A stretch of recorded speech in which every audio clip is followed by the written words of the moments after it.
Covid के जमाने में सबको पता है कि लोगों के काम धंधे बंद हो गए थे, सैलरी नहीं मिल रही थी, दुकानें बंद थी, हाहाकार मचा हुआ था। ऐसे गरीब लोग, कमजोर लोग, जो प्रपट्टियों में रहने वाले, चालियों में रहने वाले लोग, ऐसे लोगों को फ्री में भोजन सप्लाई करने का ये कॉन्ट्रैक्ट, ये काम, ये योजना बीएमसी ने शुरू की थी। तो 33 रुपए में 300 ग्राम खिचड़ी सप्लाई करने का कॉन्ट्रैक्ट। सह्याद्री रिफ्रेशमेंट ने किसी को सब कॉन्ट्रैक्ट दिया, जिसको बोलते हैं उपकंत्राट, और सब कॉन्ट्रैक्ट जो दिया वो 16 रुपए में 100 ग्राम खिचड़ी सप्लाई करने का दिया।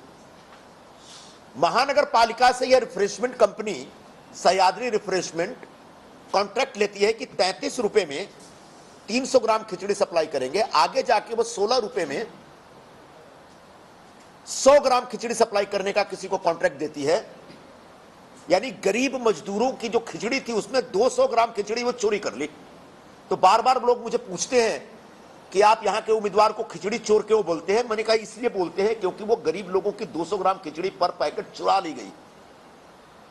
और इस पूरी जानकारी के बाद ये समझ में आता है कि यहां का उम्मीदवार ही खिचड़ी चोर नहीं है, संजय राउत भी खिचड़ी चोर है।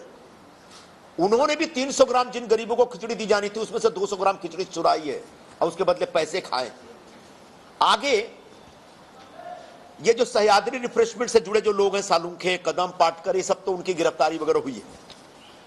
सबसे मजेदार बात यह है कि इस कंपनी में कदम नाम का कोई व्यक्ति नहीं है, लेकिन कंपनी की तरफ से जब एग्रीमेंट, जब वो एप्लीकेशन दिया गया है तो उस कदम के नाम पर, उसी के नाम पर दे दिया गया सब। तीसरा बड़ा जो एक स्कैम इसमें निकल के आता है कि जब आप खिचड़ी सप्लाई करने के लिए कॉन्ट्रैक्ट मांगते हैं तो आपको दिखाना पड़ता है कि आपका कोई अपना किचन है। तो उनके पास अपना कोई किचन नहीं था। उन्होंने जोगेश्वरी एसवी रोड पर, जोगेश्वरी गोरेगांव के बीच में जो एसवी रोड पर जो पर्शियन दरबार रेस्टोरेंट है, उस रेस्टोरेंट के किचन को अपना किचन बता दिया। उस रेस्टोरेंट के किचन को अपना किचन बता करके खिचड़ी सप्लाई करने का कॉन्ट्रैक्ट ले लिया। बाद में जब छानबीन शुरू होती है तो पर्शियन दरबार के मालिक को उठाया जाता है, बुलाया जाता है। वो बोलता है मुझे कुछ पता ही नहीं है, मेरे साथ किसी प्रकार का कोई एग्रीमेंट नहीं, कोई करार नहीं है। यानी एक बहुत बड़ा फ्रॉड किया है सह्याद्री रिफ्रेशमेंट ने खिचड़ी सप्लाई का कॉन्ट्रैक्ट हासिल करने के लिए। यह आगे जाके समझ में आता है। पर्शियन दरबार के मालिक ने अपना एफिडेविट दे दिया है। पर्शियन दरबार के मालिक ने अपना एफिडेविट दे दिया है कि मेरा सह्याद्री रिफ्रेशमेंट से कोई लेना देना नहीं और मेरे किचन का कोई उपयोग नहीं हुआ। यानी पर्शियन दरबार के किचन को बता करके सह्याद्री रिफ्रेशमेंट ने खिचड़ी सप्लाई करने का 6-6.5 करोड़ का कॉन्ट्रैक्ट लिया और खुद सप्लाई नहीं किया, किसी को सब कॉन्ट्रैक्ट दे दिया और उसमें चोरी की।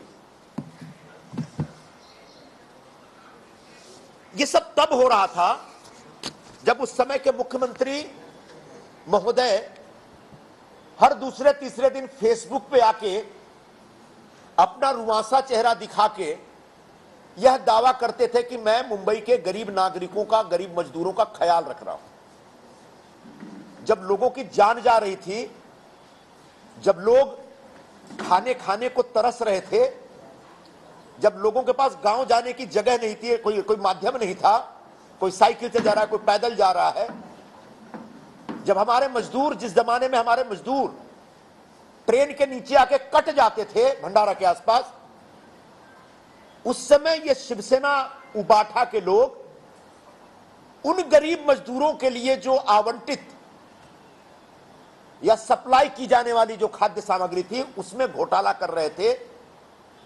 और इसलिए मैं ये चाहता हूं कि आज ईडी वाले जो छानबीन कर रहे हैं, उस छानबीन का जो पूरा एम्बिट है उसको थोड़ा फैलाएं और यहां के उम्मीदवार के साथ साथ सह्याद्री रिफ्रेशमेंट ने जो घोटाले किए हैं उस घोटाले के लिए संजय राउत को गिरफ्तार किया जाए, क्योंकि मुख्य सूत्रधार, मेन किंगपिन वही है इस घोटाले के। उन्होंने अपने परिवार के नाम पे सह्याद्री रिफ्रेशमेंट से जो कमीशन खाया, जो चोरी की है, वो अपने आप में एक बहुत ही अमानवीय और बड़ा निर्दय किस्म का क्राइम है, अपराध है। आदरणीय शिवसेना प्रमुख बाला साहब ठाकरे जी ने एक पार्टी स्थापित की थी गौर गरीब लोगों की सेवा करने के लिए। जो जरूरतमंद है उनके लिए हमेशा शिवसेना खड़ी रहती थी।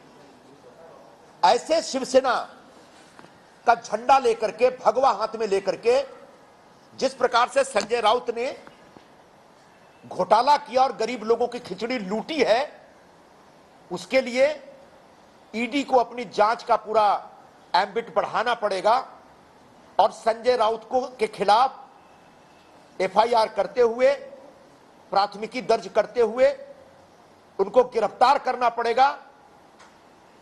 तब जाके समझ में आएगा मुंबई के तमाम लोगों को, खासकर मराठी भाषी लोगों को, जिनके नाम पर ये राजनीति करते हैं, राजकारण करते हैं और कहते हैं मराठी माणसाचा न्याय यानी हक्कासाठी, और वो उनके नाम पे राजकारण करके गरीब लोगों के